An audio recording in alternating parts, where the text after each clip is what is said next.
परमेश्वर रब खुदा अल्लाह ताला खुदावंद करीम आप नारायण कलाधार अपनी कला धार के अपनी शक्ति राही जग मह परवरियो। उन्हें इस संसार दे विच इस जगत दे विच प्रवेश किया।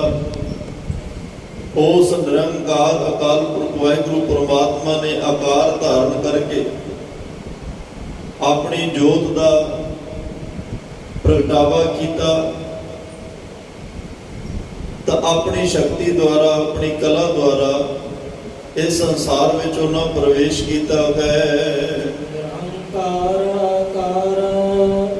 जोत जग मंडल करया। निरंकार अकाल पुरख वाहिगुरु परमात्मा ने आकार धारण किया। अपनी जोत जग मंडल करियो। इस जगत संसार दे अंदर अपनी जोत भट्ट कीरत जी कहते धन गुरु नानक दे पातशाह विच टकाई। गुरु नानक साहब पातशाह दे स्वरूप विच साकारात्मक स्वरूप विच आकार दे विच उन्हां दे शरीर राही अकाल पुरख वाहिगुरु परमात्मा ने अपना आप प्रगट किया। जोत रूप हर आप गुरु नानक कहायो। धन गुरु नानक साहब उस परमात्मा की जोत ने परमात्मा ने गुरु नानक साहब अंदर अपनी जोत टकाई। गुरु नानक साहब राही अपनी जोत को प्रगट किया और नाम नानक है। जे इस अज जोत की विचार को करिए पातशाह कहते भाई ये संसार के अंदर अकाल पुरख वाहिगुरु परमात्मा ने खाक और नूर का मुजस्मा इंसान तैयार किया। अक्सर जिहड़ी खाक है ये खाक के बने हुए भांडे मिट्टी के बने हुए भांडे कदे टुटते ने कदे भजते ने, पर जिहड़ा नूर है परमात्मा का वो कदे खत्म नहीं हुंदा। वो निरंतर अपनी रवानगी विच रहिंदा है। कदे किसी जामे च प्रवेश कदे किसी जामे विच प्रवेश कर जाता है। महाराज साहब कहते इंसान मनुख जिन्ना अपने शरीर लिए सुचेत है इस नाशवंत शरीर के वास्ते जिन्ना ये हर रोज यतन करता है, ये बारे जिन्ना ज्ञान इकट्ठा करता है उन्ना ही अपने अंदर परमात्मा की टिकाई हुई जोत को लैके अवेसला है। उस अकाल पुरख वाहिगुरु परमात्मा के अंदर जगदी हुई जोत को लैके अविसला उस गल का ध्यान नहीं कि मन तो जोत स्वरूप है। अपना मूल पछाण भाई तो जोत स्वरूप है। अपने मूल को पहचान तेरी जड़ की है, तेरा मूल की है, तेरी पैदाइश कितों है, तू आया कितों है, उस गल को समझ। सूरज किरण मिले जल का जल हुआ राम, ज्योति जोत रली संपूर्ण थी आराम। शरीर खत्म होया ये मिट्टी का भांडा सी, पंजे तत्त लए परमात्मा ने बनाया ते जदों मौत आई ये पंजे तत्तां विच जा मिले। पानी का तत्त पानी चला गया, मिट्टी का तत्त मिट्टी में चला गया, आकाश का तत्त आकाश विच, हवा का हवा विच, अग का अग नाल मिल गया। पर जोत परमात्मा का तत्त सी। ताही गुरु तेग बहादुर साहब ने कहा पांच तत्त को तन रचियो जन हो चतर सुजान। हे भाई सियाणे इंसान सियाणे मनुख तेरा पंज तत्तां का शरीर है। परमात्मा ने पंज तत्त ले ते तेरी ये सोहनी घाड़त घड़ दी। महाराज कहते पर जदों ये शरीर इस दुनिया तो जाता है, मौत जदों आती है ये पंजे तत्तां नूं बखेरदी है। एक बनया होया सोहना गुलदस्ता जदों बिखरदा है, गुरु तेग बहादुर साहब कहते पंजे तत्त अपने असल ठिकाणियां में चले जाते हैं। जिथों जिथों आए वो अपने असल मूल स्रोत में फिर जा मिले। गुरु तेग बहादुर साहब कहते मैनूं इस गल का अफसोस है कि तू 80, 90, 100 साल की उम्र भोग के चले, एक लंबा पंथ एक लंबा समा हंडा के चले, तू आ पंज तत्तां वल वेख जेड़े मरण तो बाद अपने मूल स्रोत दे नाल फिर जा मिले। ਪਰ ਤੂੰ ਵੀ ਤਾਂ ਪਰਮਾਤਮਾ ਦੀ ਅੰਸ਼ ਸੀ, ਤੂੰ ਪਰਮਾਤਮਾ ਦੀ ਜੋਤ ਸੀ। ਪਰਮਾਤਮਾ ਨੇ ਆਪਣੀ ਜੋਤ ਤੇਰੇ ਵਿੱਚ ਟਿਕਾਈ। ਤੇਰੀ ਮੰਜ਼ਿਲ ਪਰਮਾਤਮਾ ਸੀ, ਤੇਰੀ ਜੋਤ ਨੇ ਪਰਮਾਤਮਾ ਦੀ ਜੋਤ 'ਚ ਅਭੇਦ ਹੋਣਾ ਸੀ। ਤੂੰ ਪਰਮਾਤਮਾ ਤੱਕ ਪਹੁੰਚਣਾ ਸੀ। ਪਰ ਮਹਾਰਾਜ ਸਾਹਿਬ ਕਹਿੰਦੇ ਮੈਨੂੰ ਅਫਸੋਸ ਹੋਇਆ ਇਸ ਗੱਲ ਦਾ, ਇੰਨਾ ਲੰਬਾ ਸਮਾਂ ਬਤੀਤ ਕਰਕੇ ਦੁਨੀਆ ਤੋਂ ਚਲਿਆ ਗਿਆ, ਪਰ ਤੇਰੇ ਅੰਦਰ ਇਹ ਨੂਰ, ਤੇਰੀ ਇਹ ਜੋਤ, ਤੇਰੀ ਇਹ ਆਤਮਾ, ਇਹਦਾ ਪਰਮਾਤਮਾ ਨਾਲ ਮਿਲਾਪ ਨਹੀਂ ਹੋਇਆ। ਇਹ ਫਿਰ ਸਫ਼ਰ ਦੇ ਵਿੱਚ ਨਿਰੰਤਰ ਚੱਲ ਰਹੀ ਹੈ। ਤੇਰੇ ਸਰੀਰ ਦਾ ਅੰਤ ਹੋ ਗਿਆ, ਤੇਰੇ ਸਰੀਰ ਦਾ ਇਹ ਭਾਂਡਾ ਟੁੱਟ ਗਿਆ, ਪਰ ਤੇਰਾ ਪਰਮਾਤਮਾ ਨਾਲ ਮਿਲਾਪ ਨਹੀਂ। ਮਨ ਤੂੰ ਜੋਤ ਸਰੂਪ ਹੈ, ਆਪਣਾ ਮੂਲ ਪਛਾਣ। ਸਤਿਗੁਰੂ ਪਾਤਸ਼ਾਹ ਕਹਿੰਦੇ ਭਾਈ ਤੂੰ ਜੋਤ ਸਰੂਪ ਪਰਮਾਤਮਾ ਦੀ ਜੋਤ ਹੈ, ਆਪਣੇ ਉਸ ਮੂਲ ਨੂੰ ਸਮਝ। ਕਹੋ ਕਬੀਰ ਤੂੰ ਰਾਮ ਕੀ ਅੰਸ਼, ਅਸੀਂ ਅਕਾਲ ਪੁਰਖ ਵਾਹਿਗੁਰੂ ਪਰਮਾਤਮਾ ਦੀ ਅੰਸ਼ ਹਾਂ। ਅਸੀਂ ਸਾਰੇ ਪਰਮਾਤਮਾ ਦੀ ਔਲਾਦ ਹਾਂ। ਅਸਲ ਵਿੱਚ ਸਾਡਾ ਮਾਂ-ਬਾਪ, ਸਦੀਵ ਰਹਿਣ ਵਾਲਾ ਜਿਹੜਾ ਮਾਂ-ਬਾਪ, ਉਹ ਰੱਬ ਹੈ, ਉਹ ਪਰਮਾਤਮਾ ਹੈ, ਉਹ ਅਕਾਲ ਪੁਰਖ ਵਾਹਿਗੁਰੂ ਪਰਮਾਤਮਾ। ਤੂੰ ਮੇਰਾ ਪਿਤਾ, ਤੂੰ ਹੈ ਮੇਰਾ ਮਾਤਾ, ਤੂੰ ਮੇਰਾ ਬੰਧਪ, ਤੂੰ ਮੇਰਾ ਭਰਾਤਾ, ਤੂੰ ਮੇਰਾ ਰਾਖਾ ਸਭਨੀ ਥਾਈ ਤਾਂ ਪਉ ਕਿਹਾ। ਕਾੜਾ ਜੀਓ ਉਹ ਸਾਰੀਆਂ ਥਾਵਾਂ ਤੇ ਸਾਡੀ ਰੱਖਿਆ ਕਰਦਾ, ਸਾਡੇ ਨਾਲ ਹੋ ਕੇ ਵਰਤਦਾ ਹੈ। ਉਹੀ ਸਾਡਾ ਅਸਲ ਵਿੱਚ ਮਾਤ ਪਿਤਾ ਹੈ। ਤੂੰ ਮਾਤ ਪਿਤਾ ਹਮ ਬਾਰਕ ਤੇਰੇ, ਤੁਮਰੀ ਕਿਰਪਾ ਮਹਿਸੂਕ ਕਨੇਰੇ। ਉਹ ਅਕਾਲ ਪੁਰਖ ਹੀ ਸਾਡਾ ਸਭ ਕੁਝ ਹੈ। ਜੇ ਉਹ ਸਾਡਾ ਮਾਂ-ਬਾਪ ਤੇ ਅਸੀਂ ਉਹਦੀ ਔਲਾਦ ਹਾਂ, ਤੇ ਇਹਦਾ ਮਤਲਬ ਸਾਡੀ ਮੂਲ, ਸਾਡੀ ਜੜ, ਸਾਡੀ ਹੋਂਦ ਅਕਾਲ ਪੁਰਖ ਵਾਹਿਗੁਰੂ ਪਰਮਾਤਮਾ ਕਰਕੇ ਹੈ। ਅਸਲ ਵਿੱਚ ਸਰੀਰ ਤਾਂ ਬਣ ਗਿਆ, ਪਰ ਇਹ ਸਰੀਰ ਚੱਲਿਆ ਉਦੋਂ ਜਦੋਂ ਪਰਮਾਤਮਾ ਨੇ ਆਪਣੀ ਜੋਤ ਟਿਕਾਈ। ਪਰਮਾਤਮਾ ਨੇ ਆਪਣੀ ਜਦੋਂ ਜੋਤ ਟਿਕਾਈ, ਉਦੋਂ ਇਹ ਸਰੀਰ ਹੋਂਦ ਵਿੱਚ ਆਇਆ, ਉਦੋਂ ਇਹ ਕੰਮ ਕਰਨ ਲੱਗਿਆ, ਉਦੋਂ ਇਹ ਤੁਰਨਾ ਫਿਰਨਾ ਸ਼ੁਰੂ ਹੋਇਆ। ਤੇ ਜਦੋਂ ਪਰਮਾਤਮਾ ਦੀ ਜੋਤ ਨਿਕਲ ਜਾਂਦੀ ਹੈ, ਉਦੋਂ ਇਹ ਸਰੀਰ ਕਿਸੇ ਕੰਮ ਦਾ ਨਹੀਂ ਰਹਿੰਦਾ। ਤਾਂ ਹੀ ਕਬੀਰ ਸਾਹਿਬ ਨੇ ਕਿਹਾ ਸੀ, ਜਬ ਲਗ ਜੋਤ ਕਾਇਆ ਮਹਿ ਵਰਤੈ, ਆਪਾ ਪਸ਼ੂ ਨਾ ਬੂਝੈ। ਪਾਤਸ਼ਾਹ ਕਹਿੰਦੇ ਜਿੰਨੀ ਦੇਰ ਤੱਕ ਭਾਈ ਉਹ ਜੋਤ ਵਰਤਦੀ ਹੈ, ਇਹਨੂੰ ਇਸ ਗੱਲ ਦਾ ਅਹਿਸਾਸ ਨਹੀਂ ਕਿ ਇਹ ਪਰਮਾਤਮਾ ਹੀ ਮੇਰੇ ਅੰਦਰ ਵਰਤ ਰਿਹਾ ਹੈ, ਅਕਾਲ ਪੁਰਖ ਦੀ ਜੋਤ ਮੇਰੇ ਅੰਦਰ ਵਰਤਦੀ ਹੈ। ਆਪਾ ਪਸ਼ੂ ਨਾ ਬੂਝੈ, ਉਦੋਂ ਇੰਨੀ ਮਨ ਮੁਕਤਾ ਦੇ ਵਿੱਚ, ਇੱਕ ਆਪਣੇ ਆਪ ਨੂੰ ਗਾਫਲਤਾ ਦੀ ਨੀਂਦ ਵਿੱਚ ਸੁੱਤਿਆ। ਪਾਤਸ਼ਾਹ ਕਹਿੰਦੇ ਨੂੰ ਸਾਰੀ ਜ਼ਿੰਦਗੀ ਇਸ ਗੱਲ ਦਾ ਅਹਿਸਾਸ ਨਹੀਂ ਹੋਇਆ ਕਿ ਇਹ ਜੋਤ ਪਰਮਾਤਮਾ ਦੀ ਹੈ, ਜਿਹਦੀ ਜੋਤ ਹੈ ਮੈਂ ਇਸ ਜੋਤ ਵਿੱਚ ਅਭੇਦ ਹੋਣਾ ਹੈ। ਲਾਲਚ ਕਰੇ ਜੀਵਨ ਪਦ ਕਾਰਨ, ਲੋਚਨ ਕਛੂ ਨਾ ਸੁਝੈ। ਮਹਾਰਾਜ ਸਾਹਿਬ ਕਹਿੰਦੇ ਨੇ ਇਹ ਜੋਤ ਭਾਈ ਜਿਸ ਦਿਨ ਬੁਝ ਗਈ, ਉਸ ਦਿਨ ਇਸ ਮਿੱਟੀ ਦੇ ਬਰਤਨ ਨੂੰ ਕੋਈ ਘਰ ਵਿੱਚ ਰੱਖਣ ਲਈ ਤਿਆਰ ਨਹੀਂ ਹੋਏਗਾ। ਇਸ ਮਿੱਟੀ ਦੇ ਭਾਂਡੇ ਨੂੰ ਘਰ ਵਿੱਚ ਰੱਖਣ ਲਈ ਕੋਈ ਤਿਆਰ ਨਹੀਂ ਹੋਏਗਾ। ਜਿੰਨੀ ਦੇਰ ਤੱਕ ਜੋਤ ਜਗਦੀ ਹੈ, ਸਾਰੇ ਨਾਲ ਨਾਲ ਨੇ। ਜਦੋਂ ਇਹ ਪਾਤਸ਼ਾਹ ਕਹਿੰਦੇ ਜੋਤ ਬੁਝੀ, ਫਿਰ ਸਾਰਿਆਂ ਨੇ ਘੱਟ ਫੁੱਟਿਆ, ਕੋਈ ਬਾਤ ਨਾ ਪੁੱਛੇ, ਕਾਢੋ ਕਾਢੋ ਹੋਈ। ਜਦੋਂ ਇਹ ਘੜਾ ਟੁੱਟਿਆ, ਜੋਤ ਨਿਕਲ ਗਈ, ਫਿਰ ਕਿਸੇ ਨੇ ਤੈਨੂੰ 1 2 4 ਦਿਨ ਰੱਖਣ ਲਈ ਘਰ ਵਿੱਚ ਤਿਆਰ ਨਹੀਂ ਹੋਣਾ। ਜਿਹੜਾ ਘਰ ਆਪ ਬਣਾਇਆ, ਇੰਨੇ ਸ਼ੌਕ ਨਾਲ ਬਣਾਇਆ, ਸਾਰੀ ਜ਼ਿੰਦਗੀ ਦੀ ਪੂੰਜੀ ਲਾ ਕੇ ਬਣਾਇਆ, ਇਹ ਜਿਸ ਦਿਨ ਅੰਦਰੋਂ ਜੋਤ ਬੁਝੀ, ਉਸੇ ਦਿਨ ਉਸ ਘਰ ਨੇ ਪਰਾਇਆ। ਖਿਨਮੈ ਭਈ ਪਰਾਈ, ਸਭ ਕੁਝ ਇੱਕ ਖਿਨ ਵਿੱਚ ਪਰਾਇਆ ਹੋ ਜਾਂਦਾ ਹੈ। ਤੋ ਇਸ ਲਈ ਜਿਸ ਪਰਮਾਤਮਾ ਦੀ ਇਹ ਜੋਤ ਜਗਦੀ ਹੈ, ਉਸ ਜੋਤ ਤੱਕ ਅਸੀਂ ਪਹੁੰਚਣਾ ਹੈ, ਉਸ ਜੋਤ ਵਿੱਚ ਅਭੇਦ ਹੋਣਾ ਹੈ। ਉਹ ਜੋਤ ਸਾਡੀ ਮੰਜ਼ਿਲ ਹੈ। ਅੱਜ ਅਕਾਲ ਪੁਰਖ ਵਾਹਿਗੁਰੂ ਪਰਮਾਤਮਾ ਜੋਤ ਰੂਪ ਹਰ ਆਪ ਗੁਰੂ ਨਾਨਕ ਕਹਾਇਓ। ਭੱਟ ਸਾਹਿਬਾਨ ਕਹਿ ਰਿਹਾ ਨਿਰੰਕਾਰ ਆਕਾਰ ਜੋਤ ਜਗ ਮੰਡਲ ਕਰਿਓ। ਗੱਲ ਜੋਤ ਦੀ ਹੈ। ਜੋਤ ਸਾਡਾ ਧੁਰਾ ਹੈ।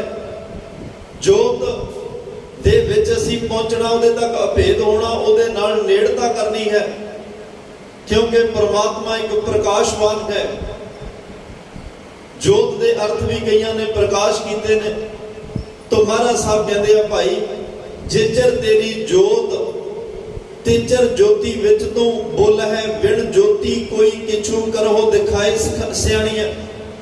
ਜਿੰਨਾ ਚਿਰ ਪਰਮਾਤਮਾ ਦੀ ਜੋਤ ਜਗਦੀ ਹੈ, ਉਨੀ ਦੇਰ ਤੱਕ ਇਨਸਾਨ ਬੋਲਦਾ ਹੈ, ਚੱਲਦਾ ਫਿਰਦਾ ਹੈ, ਕੰਮ ਕਰਦਾ ਹੈ। ਪਰ ਜਦੋਂ ਇਹ ਜੋਤ ਨਿਕਲ ਜਾਏ ਤਾਂ ਕੋਈ ਕੁਝ ਨਹੀਂ ਕਰ ਸਕਦਾ। ਮਹਾਰਾਜ ਸਾਹਿਬ ਕਹਿੰਦੇ ਕੁਝ ਹੁੰਦਾ ਵੀ ਨਹੀਂ, ਉਦੋਂ ਤਾਂ ਸਿਰਫ ਇਹ ਮਿੱਟੀ ਦਾ ਢੇਰ ਹੈ। ਉਦੋਂ ਸਿਰਫ ਇੱਕ ਇਹ ਮ੍ਰਿਤਕ ਸਰੀਰ ਹੈ, ਮੁਰਦਾ ਸਰੀਰ ਹੈ, ਇਹ ਕਰਨ ਜੋਗਾ ਕੁਛ ਨਹੀਂ ਰਹਿੰਦਾ। तो इस लिए गरीब नवाज सच्चे पातशाह ने क्या है, भाई ये जोत स्वरूप परमात्मा तक पहुंचना है। उस अकाल पुरख ने तेरे अंदर अपनी जोत टिकाई है। ज्योति जोत समानी भीतरता छोड़े माया के लाहे। ज्योति जोत समानी भीतर, गल अज जोत दी है। किन्नियां नूं इस जोत का एहसास होया, किन्नियां ने अपने अंदर, महाराज ने तो स्पष्ट किया, सब में जोत जोत है सोए, तिसदा चानण सब में चानण होए। ये जोत सारियां में जगदी है। जोत मतलब परमात्मा का प्रकाश, परमात्मा की होंद सारियां विच है। परमात्मा सारियां विच सुभाएमान है। परमात्मा की अंश सारियां विच टिकी हुई है। पर इंसान ने बाहर जोतां वेखियां, बाहरलियां जोतां की पूजा बहुत कीती, करनी चाहिए है, इस गल नूं कटदे नहीं। पर महाराज कहंदे भाई तू भी तो जोत स्वरूप है, जेड़ी अंदर परमात्मा ने जोत जगाई। कदे कुछ समा बैठ के ध्यान ला के अंदर जगदी हुई जोत नूं भी वेख, कदे ध्यान ला के बैठ, जिवें बाहरली जोत बाहर चानण करदी है, अंदर दी जोत जिहदे विच नाम दा तेल पा के महाराज साहब कहंदे उस जोत नूं जगाउण दी कोशिश कर। ते जिस दिन वो अंदर जोत जाग गई, बाहरले हनेरियां दी तरह उन्हें अंदर पिया अज्ञानता दा हनेरा खत्म कर देना है। उन्हें अंदरों शुभ गुण तेनों विखा देने ने, परमात्मा दे सुभाव का एहसास करवा देना है। परमात्मा का परोपकारी जिहड़ा सुभाव, उहदे बारे तेनों पता लग जाएगा। परमात्मा कितना विशाल है, कितना बेअंत है, ये सारियां दातां दा तेनों अंदर एहसास हो जाएगा। क्योंकि धन गुरु ग्रंथ साहब सच्चे पातशाह कह रहे हैं, तू परमात्मा दी जोत है, जोत दी अंश है, जोत विच अभेद होना है। सतगुरु मिलिया उल्टी पई, भाई जीवत मरै तां बूझ पाए, सो गुरु सो सिख है भाई, जिस ज्योति जोत मिलाए। असल विच सिख है ही वो जिहदी जोत जोत नाल मिल गई, जेड़ा अंदरों जोत करके परमात्मा च अभेद हो गया, गुरु च अभेद हो गया। जिस दा अंदरला बुझिया होया दीवा, धन गुरु नानक साहब ने नाम दे दीवे नाल अंदर बुझिया दीवा जगा दिता, जिहदे अंदर प्रकाश हो गया, जिहदे अंदर वो नाम दी जोत जग पई। वो जोत करके परमात्मा दे विच अभेद, ते ओही सिख कहाउण दा हकदार है। सो गुरु सो सिख है भाई, जिस ज्योति जोत मिलाए, जिहदी जोत जोत नाल मिल गई।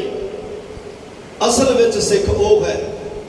बाहरी तौर ते कई बार बहुता कुछ असीं कर लैंदे आ, पर अंदरों उन्नी गुरु नाल नेड़ता नहीं हुंदी जिन्नी बाहरों असीं प्रगटावा करते हैं। कई बार अंदरों उन्नी सांझ नहीं बनी हुंदी जिन्ना असीं अंदरों बाहरों एहसास करवा दिंदे आ, प्रगटावा करते हैं कि साडी गुरु नाल बहुत नेड़ता। पर महाराज कहंदे सिख तां असल विच वो हुंदा है जिहड़ा अंदरों जोत करके परमात्मा दे नाल अभेद होवे, अंदरों एक मिकता होवे, अंदरला गुरु परमात्मा नाल जुड़िया होवे, अंदरों ओदी तार जिहड़ी है परमात्मा दे चरनां विच खड़कदी होवे। असल सिख वो है। नहीं एक जोत जोत है शरीरा, शब्द दिखाए सतगुर पूरा, ये इको ही जोत है। धन गुरु हरगोबिंद साहब पातशाह कोल को सिख आए, उन्हें सवाल किया कि महाराज तुसीं कहते हो भी सारियां विच इको ही परमात्मा दी जोत है, इको ही जोत है सारियां विच परमात्मा दी। चीटी दे कुंजर अस्थूला, सब पर कृपा दृष्ट कर फूला।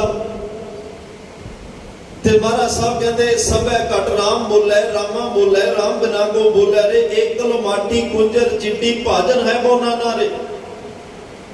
परमात्मा ने एक मिट्टी दे ऐने भांडे बनाए, सारियां भांडियां विच ओदी जोत है।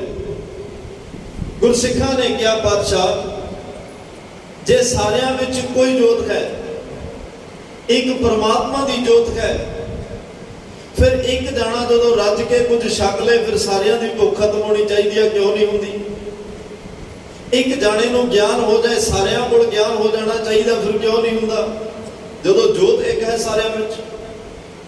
धन गुरु हरगोबिंद साहब सच्चे पातशाह ने बड़े प्यार नाल समझाया, भाई तुहाडी गल नाल सहमत हां, पर जिवें एक घड़े दे विच 100 घड़ा पिया होवे, 100 ਘੜਿਆਂ 'ਚ ਪਾਣੀ ਹੋਵੇ, ਪੂਰਨਮਾਸ਼ੀ ਦਾ ਚੰਦਰਮਾ ਚੜਿਆ ਹੋਵੇ ਤੇ ਸਾਰਿਆਂ ਘੜਿਆਂ ਵਿੱਚ ਉਹਦਾ ਪ੍ਰਤੀਬਿੰਬ ਇੱਕੋ ਜਿਹਾ ਹੁੰਦਾ ਹੈ। ਪਰ ਜੇ ਕਿਸੇ ਘੜੇ ਵਿੱਚ ਪਾਣੀ ਹੋਵੇ ਹੀ ਨਾ, ਉਹਨੂੰ ਉਸ ਘੜੇ ਵਿੱਚ ਘੜਿਆਂ ਦੀ ਸ਼ਕਲ ਇੱਕੋ ਜਿਹੀ ਹੈ, ਪਰ ਜੇ ਪਾਣੀ ਨਾ ਹੋਵੇ ਉਹਦੇ ਅੰਦਰ ਚੰਦਰਮਾ ਕਿਵੇਂ ਦਿਸੇਗਾ? ਜਾਂ ਜਿਸ ਦੇ ਅੰਦਰ ਜਿਹੋ ਜਿਹਾ ਪਾਣੀ ਹੈ ਉਹਨੂੰ ਉਹੋ ਜਿਹਾ ਨਜ਼ਰ ਆਏਗਾ। ਜੇ ਇੱਕੋ ਜਿਹਾ ਪਾਣੀ ਹੈ, ਭਾਵ ਇੱਕੋ ਜਿਹੀ ਸਾਰਿਆਂ ਦੀ ਅਵਸਥਾ ਹੈ, ਫਿਰ ਤਾਂ ਇੱਕੋ ਜਿਹਾ ਨਜ਼ਰ ਆਏਗਾ। ਜੇ ਪਾਣੀ ਦੀ ਤਰ੍ਹਾਂ ਕਿਸੇ ਦੇ ਅੰਦਰ ਕਰਮਾਂ ਦੀ ਬਾਤ ਕਾਟ, ਉਹ ਕਰਮ ਕਿਹੋ ਜਿਹੇ ਕਰਦਾ ਹੈ, ਪੁੰਨ ਬਹੁਤੇ ਕਰਦਾ ਕਿ ਪਾਪ ਬਹੁਤੇ ਕਰਦਾ ਹੈ, ਮਨ ਕਰਕੇ ਪੁੰਨ ਪਾਪ ਜ਼ਿਆਦਾ ਕਰਦਾ ਕਿ ਤਨ ਕਰਕੇ ਪੁੰਨ ਪਾਪ ਜ਼ਿਆਦਾ ਕਰਦਾ ਹੈ, ਇਹ ਸਾਰੀਆਂ ਗੱਲਾਂ ਦੇ ਮੁਤਾਬਕ ਪਰਮਾਤਮਾ ਦੀ ਜੋਤ ਅੰਦਰ ਦਿਖਾਈ ਦਿੰਦੀ ਹੈ। ਜਿਵੇਂ ਘੜਿਆਂ ਦੇ ਵਿੱਚ ਇੱਕ ਸਾਰਤਾ ਨਾਲ ਚੰਦਰਮਾ ਦਿਸਦਾ ਨਹੀਂ, ਜੇ ਪਾਣੀ ਵੱਧ ਘੱਟ ਹੋਵੇ ਜਾਂ ਕਿਸੇ ਵਿੱਚ ਹੋਵੇ ਨਾ, ਜੇ ਭਾਈ ਕਿਸੇ ਦੇ ਕਰਮ ਚੰਗੇ ਨਾ ਹੋਣ, ਸੇਵਾ ਸਿਮਰਨ ਬੰਦਗੀ ਨਾ ਹੋਵੇ, ਪਰ ਉਪਕਾਰੀ ਸੁਭਾਅ ਨਾ ਹੋਵੇ, ਕਿਸੇ ਦਾ ਭਲਾ ਨਾ ਮੰਗਦਾ ਹੋਵੇ ਨਾ ਕਰਦਾ ਹੋਵੇ, ਫਿਰ ਉਹਦੇ ਅੰਦਰ ਜੋਤ ਕਿਵੇਂ ਉਹਨੂੰ ਪ੍ਰਗਟ ਜਿਹੜੀ ਆ ਪਰਮਾਤਮਾ ਦੀ ਦਿਖਾਈ ਦੇਵੇ? ਉਹਦੇ ਅੰਦਰ ਪਰਮਾਤਮਾ ਨੂੰ ਕਿਵੇਂ ਦਿਖਾਈ ਦੇਵੇ? ਜਿਹਦੇ ਕਰਮ ਮਲੀਨ ਹੋਣ, ਜਿਹਦਾ ਮਨ ਮਲੀਨ ਹੈ, ਉਹਦੇ ਕਰਮ ਵੀ ਮਲੀਨ ਹੋਣਗੇ। ਇੰਨੀ ਮਲੀਨਤਾ ਵਿੱਚ ਸਾਫ਼ ਚੰਦਰਮਾ ਕਿਵੇਂ ਦਿਖਾਈ ਦੇ ਸਕਦਾ ਹੈ? तो महाराज साहब कहते कि भाई अंदर दी शुद्धता जरूरी है। जियो निर्मल बाहरों निर्मल, अंदर भी निर्मल होवे बाहर भी निर्मल होवे। ते जिन्ना दा अंदर निर्मल हो जाता बाहरी तौर ते निर्मल हो ही जाते हैं। बाहरी तौर ते चलो जे शरीर की गल करिए, शरीर की शुद्धता सारे करते हैं, पर सब तो जरूरी मन की शुद्धता है। सुच होवे तां सच पाइए। जे मन विच सुचवता होएगी, मन विकारां तो बचिया होएगा, मन पापां तो बचिया होएगा, मन पराई तात पराई तो बचिया होएगा, ईर्खा तो बचिया होएगा, क्रोध तो बचिया होएगा, निंदा चुगली तो मन बचिया होएगा, तां फिर इस निर्मल मन दे अंदर परमात्मा टिकदा, परमात्मा दी बख्शिश हुंदी है। ते मैं जे भी बेनती करनी चाहना, कई इस गल करके पाठ करना छड़ दिंदे भी मन नहीं टिकदा कि जी पाठ कर लगे सी मन टिकया नहीं, असीं हट गए। बड़ी कोशिश की, मन तो टिकदा ही नहीं, ते असीं किवें हुण पाठ करिए, मन विच ध्यान नहीं लगदा। ये बिल्कुल गलत सोच है जिहड़ी साडे अंदर धारण कर चुकी है भी मन नहीं टिकदा ते असीं पाठ करना छड़ दित्ता। महाराज कहंदे पाठ करदा रहो, बाणी पढ़दा रहो, सिमरन करदा रहो, ताकि तेरा मन टिकण लग जाए। इस भावना नाल बाणी नूं पढ़, मन टिकण लग जाए। चलो जे अज हाथ च गुटका साहब फड़ के कुछ समा गुरु चरनां विच ध्यान टिका के जे इस गल दा एहसास होया भी मन नहीं टिक रहा, सानू घट्टो घट बीमारी का तो पता लग्या ना भी सानू बीमारी की है, भी साडा मन नहीं टिक रहा, ते लग्या रह पातशाह कहंदे भावना बना के एक दिन मन भी टिक जाए। कई गुरु घर आना छड़ दिंदे, उत्थे जाके मन नहीं टिकदा जी। पातशाह कहते इस गल करके ना छड़ भी गुरु घर नहीं जाना, मेरा मन नहीं टिक रहा, तू वार वार जा ताकि गुरु घर में तेरा मन टिकन लग जाए, तेरा मन लगन लग जाए, सेवा विच मन लगे, कीर्तन विच मन लगे, नितने विच मन लगे, कथा विच मन लगे, बाणी भावें पढ़े ते भावें सुने, तेरा मन लगे, तू जांदा रह निरंतर। तेरा काम मशका भर के पानी पाना है, फल फुल लाना परमात्मा का काम है। सेवा करते करते जिवें सेवा बाहरों जोड़े झाड़दा जोड़ियां नूं साफ करदा ना, उदों इन्नी क मन विच भावना होवे भी बाहरों जोड़े साफ हो रहे, अंदर मेरा मन साफ हो रहा। पर वो तां होएगा जे रसना ते वाहिगुरू दा नाम, रसना तो मूल मंत्र दा जाप चलदा होएगा। जे सेवा भी कर रहे हैं ते नाल गल्लां भी कर रहे हैं, शायद फल घट मिले, क्योंकि गल्लां करदियां तां दुनियावी गल्लां होणगीਆਂ, गल्लां करदियां किसी दी चंगी माड़ी गल होएगी। महाराज साहब कहते जे सेवा करते भाई दुनियावी गल्लां नाल चालू ने, नाल दुनियावी गल्लां चल रहीਆਂ ने, काम ना विसरियो, क्रोध ना विसरियो, लोभ ना छुटियो, देवा पर निंदा मुखदे नहीं छुटी, निफल भई सब सेवा। गल्लां करदियां तां संसार दीयां गल्लां होणगीਆਂ, पर किसी दी चंगी होएगी, किसी दी माड़ी, ਤੇ ਸੇਵਾ ਅਸੀਂ ਨਿਰੰਕਾਰ ਦੇ ਘਰ ਵਿੱਚ ਕਰ ਰਹੇ ਹਾਂ, ਪਰਮਾਤਮਾ ਦੇ ਘਰ ਵਿੱਚ ਕਰ ਰਹੇ ਹਾਂ, ਰੱਬ ਦੀਆਂ ਸੰਗਤਾਂ, ਗੁਰੂ ਦੀਆਂ ਸੰਗਤਾਂ ਦੀ ਸੇਵਾ ਕਰ ਰਹੇ ਹਾਂ, ਫਿਰ ਉੱਥੇ ਗੱਲਾਂ ਵੀ ਰੱਬ ਦੀਆਂ ਤੇ ਗੁਰੂ ਦੀਆਂ ਹੋਣੀਆਂ ਚਾਹੀਦੀਆਂ, ਤਾਂ ਕਿ ਬਾਹਰ ਦੇ ਭਾਂਡੇ ਸਾਫ਼ ਹੋ ਰਹੇ ਆ, ਅੰਦਰ ਸਿਮਰਨ ਚੱਲਦਾ ਹੋਵੇ, ਸਾਡਾ ਮਨ ਵੀ ਨਿਰਮਲ ਤੇ ਸਾਫ਼ ਹੁੰਦਾ ਰਹੇ। ਪਾਤਸ਼ਾਹ ਕਹਿੰਦੇ ਜਿਵੇਂ ਜਿਵੇਂ ਮਨ ਨਿਰਮਲ ਸਾਫ਼ ਹੁੰਦਾ ਜਾਏਗਾ ਤੇ ਜਿਸ ਜੋਤ ਵਿੱਚੋਂ ਪਰਮਾਤਮਾ ਨੇ ਤੇਰੇ ਸਰੀਰ ਨੂੰ ਚਲਾਇਆ, ਜਿਹੜੀ ਜੋਤ ਤੇਰੇ ਅੰਦਰ ਟਿਕਾਈ ਆ, ਜਿਵੇਂ ਜਿਵੇਂ ਅੰਦਰ ਸਵੱਛਤਾ ਉਜਲਪਣਾ ਆਏਗਾ, ਜਿਵੇਂ ਜਿਵੇਂ ਤੇਰਾ ਅੰਦਰ ਨਿਰਮਲ ਹੁੰਦਾ ਜਾਏਗਾ, ਤੈਨੂੰ ਉਹ ਜੋਤ ਦੇ ਦਰਸ਼ਨ ਵੀ ਹੋ ਜਾਣਗੇ। ਤੇਰੀ ਜੋਤ ਉਸ ਪਰਮਾਤਮਾ ਦੀ ਜੋਤ ਨਾਲ ਅਭੇਦ ਹੋ ਜਾਏਗੀ। ਪਰ ਤਾਂ ਜੇ ਇਹ ਮਨ ਨਿਰਮਲ, ਗੱਲ ਮਨ ਦੀ ਹੈ, ਸਾਰਾ ਉਪਦੇਸ਼ ਮਨ ਨੂੰ ਹੈ, ਕਿਉਂਕਿ ਤਨ ਤਾਂ ਕਈ ਵਾਰ ਬੈਠਾ ਰਹਿੰਦਾ, ਮਨ ਨਹੀਂ ਹਾਜ਼ਰ ਰਹਿੰਦਾ।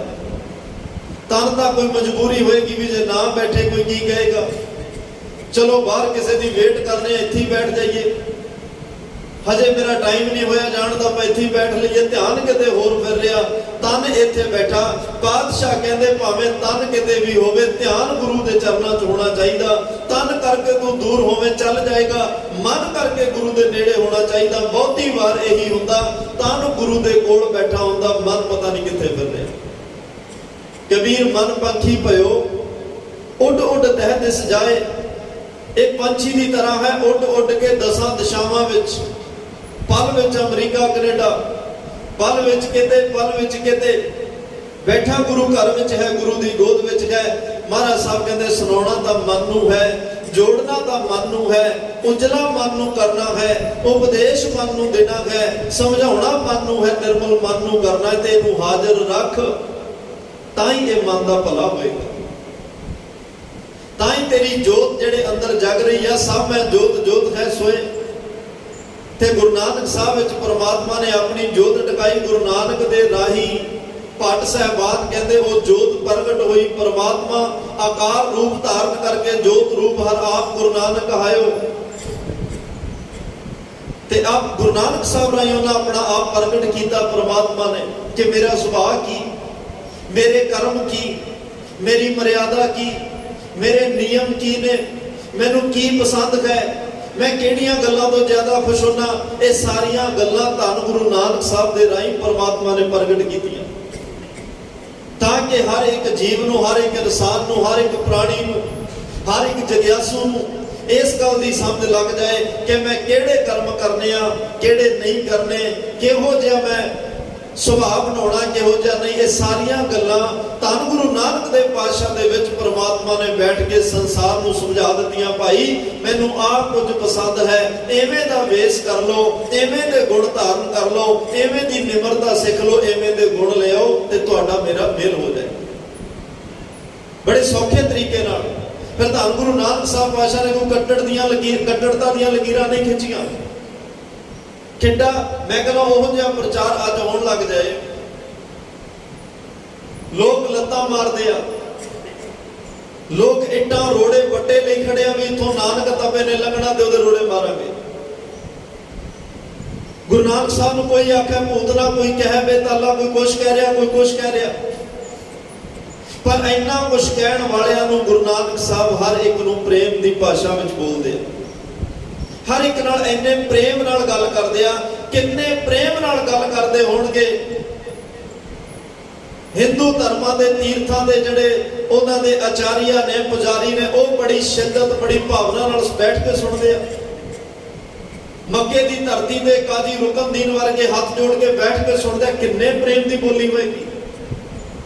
ਸਿੱਧਾ ਕੋਲ ਜਾਂਦੇ ਆ, ਉਹ ਬੜਾ ਪਹਿਲਾਂ ਖਲਾਰਾ ਖਲਾਰਦੇ ਆ, ਕੋਈ ਕੁਛ ਕਰ ਰਿਹਾ, ਕੋਈ ਕੁਛ, ਸਭ ਨੂੰ ਬੈਠੇ ਅਡੋਲਤਾ ਵਿੱਚ ਵੇਖ ਰਹੇ ਆ। ਜਦੋਂ ਕਹਿੰਦੇ ਆ ਵੀ ਹੁਣ ਗੱਲਬਾਤ ਕਰੀਏ, ਫਿਰ ਇੰਨੇ ਪਿਆਰ ਦੀ ਭਾਸ਼ਾ ਵਿੱਚ ਸਤਿਗੁਰੂ ਬੋਲਦੇ ਆ, ਇੰਨੇ ਮਿੱਠੇ ਪਿਆਰੇ ਬਚਨ ਬੋਲਦੇ ਆ, ਤੇ ਉਹ ਸਿੱਧ ਜ਼ੋਰ ਲਾ ਰਹੇ ਆ, ਬੇਨਤੀ ਕਰ ਰਹੇ ਆ ਕਿ ਤੁਸੀਂ ਸਾਡੇ ਪੰਥ ਵਿੱਚ ਆਓ, ਸਾਡੇ ਧਰਮ ਵਿੱਚ ਆਓ। ਤੁਹਾਡੇ ਆਉਣ ਨਾਲ ਸਾਡੇ ਪੰਥ ਦੀ ਜੈ ਜੈਕਾਰ ਬੜੀ ਹੋਏਗੀ। ਕਹਿੰਦੇ ਉਹ ਪ੍ਰੇਮ ਦੀ ਬੋਲੀ ਸਾਨੂੰ ਵੀ ਆ ਜਾਏ, ਉਹ ਉਪਦੇਸ਼ ਪ੍ਰੇਮ ਦੇ ਰਾਹੀਂ ਸਾਨੂੰ ਵੀ ਕਰਨਾ ਆ ਜਾਏ। ਜੇ ਕੱਟੜਤਾ ਦੀਆਂ ਦੀਵਾਰਾਂ ਗੁਰੂ ਨਾਨਕ ਸਾਹਿਬ ਨੇ ਖਿੱਚੀਆਂ, ਇੱਕ ਮੁਸਲਮਾਨ ਰਾਈਟਰ ਨੇ ਲਿਖਿਆ ਕਿ ਧੰਨ ਗੁਰੂ ਨਾਨਕ ਸਾਹਿਬ ਨੇ ਉਸ ਆਪਣੇ ਸਮੇਂ ਦੌਰਾਨ 4 ਉਦਾਸੀਆਂ ਦੌਰਾਨ 2 ਕਰੋੜ ਦੇ ਕਰੀਬ ਲੋਕਾਂ ਨੂੰ ਸਿੱਖ ਬਣਾਇਆ, ਕਿਉਂਕਿ ਸਿੱਖੀ ਦੀ ਰਮਦਾ ਗੁਰੂ ਨਾਨਕ ਸਾਹਿਬ ਨਾਲ ਹੈ। ਉਸ ਵੇਲੇ ਜਿੰਨੇ ਲੋਕਾਂ ਨੂੰ ਮਿਲੇ ਨੇ ਉਹ ਸਿੱਖ ਤਾਂ ਜ਼ਰੂਰ ਨੇ, ਪਰ ਕਿਸੇ ਹੋਰ ਦੇ ਨੇ। ਕੋਈ ਕਿਸੇ ਚੀਜ਼ ਨੂੰ ਮੰਨ ਰਿਹਾ, ਕੋਈ ਕਿਸੇ ਨੂੰ ਮੰਨ ਰਿਹਾ। ਐਡੇ ਪ੍ਰੇਮ ਪਿਆਰ ਦੇ ਉਹਨਾਂ ਨੂੰ ਪਾਠ ਪੜ੍ਹਾਏ, ਉਹਨਾਂ ਦੇ ਅੰਦਰ ਉਹ ਜਗ ਦੀ ਜੋਤ ਦਾ ਉਹਨਾਂ ਨੂੰ ਅਹਿਸਾਸ ਕਰਾਇਆ। ਤੇ ਸਭ ਨੇ ਕਿਹਾ ਬਾਬਾ ਜਾਂ ਸਾਡੇ ਕੋਲ ਰਹਿ ਤੇ ਜਾਂ ਸਾਨੂੰ ਨਾਲ ਲੈ ਕੇ ਚੱਲ। ਪਾਤਸ਼ਾਹ ਨੇ ਜਿਵੇਂ ਗੁਜਰਾਤ ਦੇ ਭਾਈ ਸਾਵਣ ਨੂੰ ਕਿਹਾ ਸੀ, ਬਹੁਤ ਅਮੀਰ ਬੰਦਾ ਹੈ, ਉਹਦੇ ਘਰ ਦੇ ਅੱਗੇ 3 ਦਿਨ ਕੀਰਤਨ ਹੋਇਆ, ਕੀਰਤਨ ਦੀ ਹਾਜ਼ਰੀ ਭਰੀ, ਗੁਰੂ ਨਾਨਕ ਸਾਹਿਬ ਤੁਰਨ ਲੱਗੇ। ਭਾਈ ਸਾਵਣ ਨੇ ਕਿਹਾ ਬਾਬਾ ਜਾਂ ਇੱਥੇ ਹੀ ਰਹੋ ਤੇ ਜਾਂ ਨਾਲ ਲੈ ਕੇ ਚੱਲੋ। ਮਹਾਰਾਜ ਸਾਹਿਬ ਕਹਿੰਦੇ ਬਾਬਾ ਸਾਵਣ ਮੈਨੂੰ ਇਉਂ ਦੱਸ ਵੀ ਤੂੰ ਸਦੀਵ ਕਾਲ ਲਈ ਮੇਰੇ ਨਾਲ ਮਿਲਾਪ ਚਾਹੁੰਦਾ ਜਾਂ ਕੁਝ ਸਮੇਂ ਲਈ ਮਿਲਾਪ ਚਾਹੁੰਦਾ? ਉਹਨੇ ਕਿਹਾ ਜੀ ਇਹੋ ਜਿਹਾ ਮਿਲਾਪ ਜਿਹਦੇ 'ਚ ਕਦੇ ਵਿਛੋੜਾ ਹੀ ਨਾ ਪਵੇ, ਉਵੇਂ ਦਾ ਮਿਲਾਪ ਮੈਨੂੰ ਬਖਸ਼ੋ। ਮਹਾਰਾਜ ਕਹਿੰਦੇ ਭਾਈ ਫਿਰ ਉਹ ਸਦੀਵ ਦਾ ਜਿਹੜਾ ਸਦੀਵ ਕਾਲ ਲਈ ਮਿਲਾਪ ਹੈ ਨਾ, ਉਹ ਸ਼ਬਦ ਵਿੱਚੋਂ ਹੋਏਗਾ। ਤੂੰ ਮੈਨੂੰ ਇੱਥੇ ਨਾ ਰੱਖ, ਮੇਰੇ ਤੋਂ ਸ਼ਬਦ ਲੈ ਲੈ, ਇਹ ਸ਼ਬਦ ਆਪਣੇ ਕੋਲ ਰੱਖੀ, ਇਹ ਸ਼ਬਦ ਨੂੰ ਪੜ੍ਹਦਾ ਰਹੀਂ, ਕਮਾਉਂਦਾ ਰਹੀਂ, ਧਿਆਉਂਦਾ ਰਹੀਂ। ਇਹ ਸ਼ਬਦ ਕਰਕੇ ਜੁਗੋ ਜੁਗ ਮੈਂ ਤੇਰੇ ਕੋਲ ਰਵਾਂਗਾ। ਤੇਰੇ ਕੋਲ ਹੀ ਨਹੀਂ ਬਲਕਿ ਤੇਰੀ ਅੰਸ਼ ਵੰਸ਼ ਵਿੱਚ ਵੀ ਜਿਹਦੇ ਕੋਲ ਇਹ ਸ਼ਬਦ ਹੋਏਗਾ, ਇਹ ਸ਼ਬਦਾਂ ਦੇ ਰੂਪ 'ਚ ਉਹਦੇ ਮੈਂ ਅੰਗ ਸੰਗ ਰਵਾਂਗਾ। ਜੇ ਤੂੰ ਮੇਰੇ ਸਰੀਰ ਨਾਲ ਜੁੜਿਆ, ਕਿਉਂਕਿ ਗੁਰੂ ਨਾਨਕ ਸਾਹਿਬ ਨੇ ਸਰੀਰਾਂ ਨਾਲ ਤਾਂ ਲੋਕ ਪਹਿਲਾਂ ਹੀ ਜੁੜੇ ਨੇ। ਮਹਾਰਾਜ ਨੇ ਕਿਹਾ ਸਰੀਰ ਆਉਣ ਜਾਣ ਦੀ ਖੇਡ ਹੈ, ਅੱਜ ਹੈ ਕੱਲ ਨਹੀਂ ਹੋਏਗਾ। ਸਰੀਰ ਨਾਲ ਇੰਨਾ ਮੋਹ ਪਾ ਰਿਹਾ, ਅੱਜ ਚੰਗਾ ਲੱਗ ਰਿਹਾ, ਜਦੋਂ ਵਿਛੜੇਗਾ ਰੋਏਗਾ। ਸਰੀਰਾਂ ਨਾਲ ਤਾਂ ਲੋਕ ਜੁੜੇ ਸਨ। ਪਾਤਸ਼ਾਹ ਕਹਿੰਦੇ ਤੂੰ ਸ਼ਬਦ ਨਾਲ ਜੁੜ, ਸ਼ਬਦ ਦੇ ਰਾਹੀਂ ਅੰਦਰ ਜਗ ਦੀ ਜੋਤ ਦਾ ਅਹਿਸਾਸ ਕਰ, ਤਾਂ ਕਿ ਤੇਰਾ ਪਰਮਾਤਮਾ ਨਾਲੋਂ ਕਦੇ ਵਿਛੋੜਾ ਨਾ ਪਵੇ। ਸ਼ਬਦ ਨੇ ਕਦੇ ਮਰਨਾ ਨਹੀਂ, ਸ਼ਬਦ ਨੇ ਕਦੇ ਖਤਮ ਨਹੀਂ ਹੋਣਾ, ਸ਼ਬਦ ਨੂੰ ਕੋਈ ਚੁਰਾ ਨਹੀਂ ਸਕਦਾ। ਇਹ ਸਦੀਵ ਕਾਲ ਤੇਰੇ ਕੋਲ ਰਹੇਗਾ। ਤੂੰ ਸ਼ਬਦ ਨਾਲ ਸਾਂਝ ਪਾ। ਧੰਨ ਗੁਰੂ ਨਾਨਕ ਸਾਹਿਬ ਨੇ ਐਸਾ ਸ਼ਬਦ ਬਖਸ਼ਿਆ ਬਾਬੇ ਸਾਵਣ ਨੂੰ। ਤੇ ਆ ਭਾਈ ਮੱਖਣ ਸ਼ਾਹ ਲਵਾਣਾ ਬਾਬੇ ਸਾਵਣ ਦੀ ਅੰਸ ਵੰਸ ਵਿੱਚੋਂ ਹੈ, ਤੇ ਗੁਰੂ ਤੇਗ ਬਹਾਦਰ ਸਾਹਿਬ ਤੱਕ ਬਾਬਾ ਮੱਖਣ ਸ਼ਾਹ ਜਿਹੜੇ ਲਵਾਣਾ ਉਹ ਸੇਵਾਵਾਂ ਨਿਭਾ ਰਹੇ ਨੇ। ਬਾਬੇ ਸਾਵਣ ਤੋਂ ਲਿਆ ਹੋਇਆ ਸ਼ਬਦ ਉਸ ਘਰ ਦੇ ਵਿੱਚ ਸਿੱਖੀ ਦੀ ਪਰੰਪਰਾ ਜਿਹੜੀ ਸ਼ਬਦ ਕਰਕੇ ਚੱਲਦੀ ਆ ਰਹੀ ਆ, ਅੱਜ ਉਹ ਬਾਬੇ ਸਾਹਿਬ ਜਿਹੜੀ ਆ ਮੱਖਣ ਸ਼ਾਹ ਲਵਾਣੇ ਤੱਕ ਪਹੁੰਚ ਗਈ। ਇਸ ਲਈ ਮਹਾਰਾਜ ਕਹਿੰਦੇ ਸਰੀਰਾਂ ਦੇ ਮਿਲਾਪ ਥੋੜ ਚਿਰੀ ਨੇ, ਇਹ ਤਾਂ ਅੱਜ ਹੈ ਤੇ ਕੱਲ ਨਹੀਂ ਹੋਏਗਾ, ਹੋ ਸਕਦਾ ਨਾ ਹੀ ਹੋਵੇ। ਪਰ ਜਿਹੜਾ ਸ਼ਬਦ ਦਾ ਮਿਲਾਪ ਹੈ, ਜੋਤ ਦਾ ਮਿਲਾਪ ਹੈ ਭਾਈ, ਇਹਨੇ ਨਾ ਉਹ ਮਰੇ ਨਾ ਹੋਵੇ ਸੋਗ, ਦੇਂਦਾ ਰਹਿ ਨਾ ਚੁੱਕੇ ਭੋਗ। ਇਹ ਮਿਲਾਪ ਦਾ ਜੁਗੋ ਜੁਗ ਅਟਲ ਹੈ, ਸਦੀਵ ਬਣਿਆ ਰਹੇਗਾ। ਤੂੰ ਇੱਕ ਖੇਤ ਵਿੱਚ ਖੜੇ ਹੋਏ ਡਰਨਿਆਂ ਨੂੰ ਜਿਵੇਂ ਸ਼ਿੰਗਾਰਿਆ ਜਾਂਦਾ ਹੈ, ਤੂੰ ਆਪਣੇ ਤਨ ਨੂੰ ਉਵੇਂ ਸ਼ਿੰਗਾਰਿਆ ਹੋਇਆ। ਲੱਖ ਟਕਿਆਂ ਕੇ ਮੁੰਦੜੇ, ਲੱਖ ਟਕਿਆਂ ਕੇ ਹਾਰ, ਜਿਤ ਤਨ ਪਾਈਆ ਨਾਨਕਾ ਸਤ ਸੋ ਤਨ ਹੋਵੇ ਚਾਰ। ਮਹਾਰਾਜ ਸਾਹਿਬ ਕਹਿੰਦੇ ਇਹ ਲੱਖਾਂ ਟਕਿਆਂ ਦੇ ਮੁੰਦੜੇ ਮੁੰਦਰੀਆਂ, ਹੀਰੇ ਜਵਾਹਰਾਤ ਗਹਿਣੇ, ਇਹ ਆਪਣੇ ਤਨ ਦੇ ਉੱਤੇ ਪਾ ਕੇ ਆਪਣੇ ਆਪ ਨੂੰ ਸ਼ਿੰਗਾਰਨ ਦਾ ਯਤਨ ਕਰ ਰਿਹਾ ਹੈ। ਪਰ ਗੱਲ ਤਾਂ ਜੋਤ ਦੀ ਸੀ, ਗੱਲ ਸ਼ਬਦ ਦੀ ਸੀ। ਸ਼ਿੰਗਾਰਨਾ ਆਪਣੇ ਮਨ ਨੂੰ ਸੀ, ਸ਼ਿੰਗਾਰਨਾ ਆਪਣੀ ਆਤਮਾ ਨੂੰ ਸੀ। ਚੰਗੇ ਸ਼ੁਭ ਗੁਣਾਂ ਦਾ ਸ਼ਿੰਗਾਰ ਕਰਕੇ ਨਿਵਣ ਸੋ ਅੱਖਰ ਖਵਣ ਗੁਣ ਆ ਸ਼ਿੰਗਾਰ ਸੀ। ਜਿਹਬਾ ਬਣੀਆਂ ਮੰਤ ਮਿੱਠੇ ਬੋਲ ਰਸਨਾ ਤੋਂ ਬੋਲਣੇ, ਇਹ ਜਿਹੜੇ ਤੇਰੇ ਸ਼ਿੰਗਾਰ ਹੋਣੇ ਚਾਹੀਦੇ ਸਨ। ਇਹ ਤਰੇ ਭੈਣੇ ਵੇਸ ਕਰ ਆ 3 ਵੇਸ, ਇੱਕ ਸੁਹਾਗਣ ਦੁਹਾਗਣ ਨੂੰ ਦੱਸ ਰਹੀ ਆ 3 ਵੇਸ ਕਰ ਲਾ ਤਾਂ ਵਸ ਆਵੇ ਕੰਧ। ਪਰਮਾਤਮਾ ਤੇਰੇ ਵਸ ਵਿੱਚ ਆ ਜਾਏਗਾ। ਤੂੰ ਬਾਹਰੀ ਤੌਰ ਤੇ ਸ਼ਿੰਗਾਰਾਂ ਤੇ ਜ਼ੋਰ ਨਾ ਦੇ ਭਾਈ, ਅੰਦਰਲੇ ਅੰਦਰ ਆਤਮੇ ਗੁਣਾਂ ਦਾ ਸ਼ਿੰਗਾਰ ਕਰ, ਤਾਂ ਕਿ ਲੋਕਾਂ ਨੂੰ ਵੀ ਚੰਗਾ ਲੱਗੇ ਤੇ ਆਪਣੇ ਗੁਰੂ ਨੂੰ ਵੀ ਚੰਗਾ ਲੱਗੇ, ਪਰਮਾਤਮਾ ਨੂੰ ਵੀ ਪਾ ਜਾਏ। ਅਕਾਲ ਪੁਰਖ ਵਾਹਿਗੁਰੂ ਪਰਮਾਤਮਾ ਨਾਲ ਤੇਰੀ ਨੇੜਤਾ ਹੋ ਜਾਏ। ਤੇ ਨਹੀਂ ਤਾਂ ਮਾਰੇ ਕਹਿੰਦੇ ਇੱਥੇ ਤਨ ਨੂੰ ਸ਼ਿੰਗਾਰਨ ਵਾਲੇ ਸੋਨਾ ਰੂਪਾ ਅਗਲਾ ਮਾਣਕ ਮੋਤੀ ਅੰਗ ਹਟਾਏ, ਹਾਥੀ ਘੋੜੇ ਪਾਖਰੇ ਮਹਿਲ ਬਗੀਚੇ ਸਭ ਫਲ ਫਲਾਏ। ਮਹਾਰਾਜ ਸਾਹਿਬ ਕਹਿੰਦੇ ਚੜਨ ਵਾਸਤੇ ਹਾਥੀ ਘੋੜੇ ਅੱਜ ਕਾਰਾਂ ਨੇ। ਕਦੇ ਹਾਥੀ ਘੋੜੇ ਵੱਡੀਆਂ ਸਵਾਰੀਆਂ ਸਨ, ਅੱਜ ਵੱਡੀਆਂ ਵੱਡੀਆਂ ਕਾਰਾਂ। ਇਹ ਸਭ ਕੁਝ ਤੇਰੇ ਕੋਲ ਹੈ, ਪਰ ਇਹ ਸਭ ਕੁਝ ਨਾਸ਼ਵੰਤ ਹੈ। ਇਹ ਤੇਰੇ ਤਨ ਨੂੰ ਸੁੱਖ ਦੇਣ ਲਈ, ਤਨ ਦੀਆਂ ਲੋੜਾਂ ਪੂਰੀਆਂ ਕਰਨ ਵਾਸਤੇ ਤਾਂ ਹੋ ਸਕਦਾ ਹੈ, ਪਰ ਇਹਨਾਂ ਚੀਜ਼ਾਂ ਨੇ ਭਾਈ ਤੇਰਾ ਪਰਮਾਤਮਾ ਦੇ ਨਾਲ ਮਿਲਾਪ ਨਹੀਂ ਕਰਾਉਣਾ। ਇਹਨਾਂ ਚੀਜ਼ਾਂ ਰਾਹੀਂ ਤੂੰ ਪਰਮਾਤਮਾ ਤੱਕ ਨਹੀਂ ਪਹੁੰਚ ਸਕਦਾ। ਇਹ ਬਾਹਰ ਬਹੁਤ ਵੱਡੀਆਂ ਵੱਡੀਆਂ ਲਾਈਟਾਂ ਲਾਉਣ ਨਾਲ ਅੰਦਰ ਪ੍ਰਕਾਸ਼ ਨਹੀਂ ਹੋਣਾ। ਅੰਦਰ ਤਾਂ ਪ੍ਰਕਾਸ਼ ਸਾਹਿਬ ਕਹਿੰਦੇ ਨੇ ਨਾਮ ਦਾ ਦੀਵਾ ਬਲਿਆ, ਦੀਵਾ ਬਲੇ ਅੰਧੇਰਾ ਜਾਏ, ਵੇਦ ਪਾਠ ਪਾਪਾਂ ਖਾਏ। ਅੰਦਰ ਜਦੋਂ ਨਾਮ ਦਾ ਦੀਵਾ ਬਲੇਗਾ, ਉਸ ਨਾਮ ਦੇ ਦੀਵੇ ਨੇ ਹੀ ਤੇਰੇ ਅੰਦਰ ਪ੍ਰਕਾਸ਼ ਕਰਨਾ ਹੈ, ਚਾਨਣ ਕਰਨਾ। ਅੰਦਰ ਉਹ ਜਗਦੀ ਜੋਤ ਨੇ ਹੀ ਤੇਰੇ ਅੰਦਰ ਪਰਮਾਤਮਾ ਦੇ ਦੀਦਾਰ ਕਰਾਉਣੇ ਨੇ। ਜਿਹੜੀ ਜੋਤ ਰਾਹੀਂ ਧੰਨ ਗੁਰੂ ਨਾਨਕ ਸਾਹਿਬ ਦੇ ਰਾਹੀਂ ਅਕਾਲ ਪੁਰਖ ਨੇ ਆਪਣੀ ਜੋਤ ਗੁਰੂ ਨਾਨਕ ਸਾਹਿਬ ਵਿੱਚ ਟਿਕਾਈ, ਤੇ ਜਿਹੜੀ ਜੋਤ ਧੰਨ ਗੁਰੂ ਅਮਰਦਾਸ ਸਾਹਿਬ ਤੱਕ ਪਹੁੰਚੀ ਹੈ, ਜਿਨ੍ਹਾਂ ਦਾ ਜ਼ਿਕਰ ਅੱਜ ਭੱਟ ਕੀਰਤ ਜੀ ਕਰਦੇ ਆ। ਮੈਂ ਵੀ ਬੇਨਤੀ ਕਰਾਂ, ਜੋਤ ਇੱਕੋ ਹੀ ਹੈ, ਜੋਤਾਂ ਕਈ ਨਹੀਂ। ਅਕਸਰ ਅਸੀਂ ਕਈ ਵਾਰ ਕਹਿ ਦਿੰਦੇ ਹਾਂ ਗੁਰੂ ਨਾਨਕ ਦੀ ਪਹਿਲੀ ਜੋਤ, ਦੂਜੀ ਜੋਤ, ਤੀਜੀ ਜੋਤ, ਚੌਥੀ ਜੋਤ, ਪੰਜਵੀਂ ਜੋਤ। ਨਹੀਂ, ਜੋਤ ਇੱਕੋ ਹੀ ਸੀ। ਬਾਬਾ ਸੱਤਾ ਬਲਵੰਡ ਜੀ ਨੇ ਕਿਹਾ, ਜੋਤ ਉਹ ਜੁਗਤ ਸਾਏ ਸਹਿ ਕਾਇਆ ਫਿਰ ਪਲਟੀਐ। ਜੋਤ ਇੱਕੋ ਹੀ ਸੀ ਭਾਈ, ਕਾਇਆ ਪਲਟਦੀ ਰਹੀ, ਜੋਤ ਨਹੀਂ ਬਦਲੀ। ਜੋਤ ਤਾਂ ਉਹੀ ਹੈ ਜਿਹੜੀ ਅਕਾਲ ਪੁਰਖ ਨੇ ਗੁਰੂ ਨਾਨਕ ਸਾਹਿਬ ਵਿੱਚ ਟਿਕਾਈ। ਗੁਰੂ ਨਾਨਕ ਤੋਂ ਗੁਰੂ ਅੰਗਦ ਸਾਹਿਬ, ਗੁਰੂ ਅੰਗਦ ਸਾਹਿਬ ਤੋਂ ਗੁਰੂ ਅਮਰਦਾਸ ਵਿੱਚ ਪ੍ਰਵੇਸ਼ ਕੀਤਾ ਜਿਸ ਜੋਤ ਨੇ। ਇਹ ਜੋਤ ਨਹੀਂ ਬਦਲੀ, ਇਹ ਜੋਤ ਉਹੀ ਹੈ। ਤੇ ਜਿਵੇਂ ਗੁਰੂ ਹਰਗੋਬਿੰਦ ਸਾਹਿਬ ਨੂੰ ਫਿਰ ਇੱਕ ਸਿੱਖ ਨੇ ਸਵਾਲ ਕਰਕੇ ਪੁੱਛਿਆ, ਮਹਾਰਾਜ ਤੁਸੀਂ ਜੋਤ ਦੀ ਵਿਆਖਿਆ ਕਰ ਰਹੇ ਹੋ, ਤੇ ਕਿਰਪਾ ਕਰਕੇ ਦੱਸੋ ਇਹ ਜੋਤ ਦੇ ਦਰਸ਼ਨ ਕਿਵੇਂ ਹੋਣ? ਜੇ ਜੋਤ ਨੂੰ ਵੇਖਣਾ ਚਾਹੀਏ ਕਿਵੇਂ ਦਿਸਦੀ ਹੈ? ਮਹਾਰਾਜ ਕਹਿੰਦੇ ਭਾਈ ਵੇਖੋ, ਹਰ ਇੱਕ ਲੱਕੜ ਵਿੱਚ ਅੱਗ ਹੈ, ਨਜ਼ਰ ਨਹੀਂ ਆਉਂਦੀ।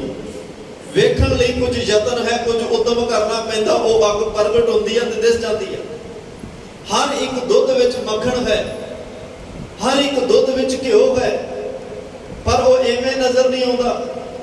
ਉਹਦੇ ਵਿੱਚੋਂ ਮੱਖਣ ਜਾਂ ਦੁੱਧ ਘਿਓ ਨੂੰ ਵੇਖਣ ਵਾਸਤੇ ਕੁਝ ਯਤਨ ਹੈ। ਉਹਨੂੰ ਉਬਾਲਣਾ ਪੈਂਦਾ ਹੈ, ਫਿਰ ਠੰਡਾ ਕਰਨਾ ਪੈਂਦਾ ਹੈ, ਫਿਰ ਜਾਗ ਲਾਉਣਾ ਪੈਂਦਾ ਹੈ, ਫਿਰ 7-8 ਘੰਟੇ ਇੰਤਜ਼ਾਰ ਕਰਨਾ ਪੈਂਦਾ ਹੈ, ਫਿਰ ਉਹਨੂੰ ਹੌਲੀ ਹੌਲੀ ਰਿੜਕਣਾ ਪੈਂਦਾ ਹੈ, ਫਿਰ ਉਹ ਚੋਂ ਮੱਖਣ ਨਿਕਲਦਾ, ਫਿਰ ਗਰਮ ਕਰਕੇ ਉਹ ਚੋਂ ਘਿਓ ਬਣ ਜਾਂਦਾ ਹੈ।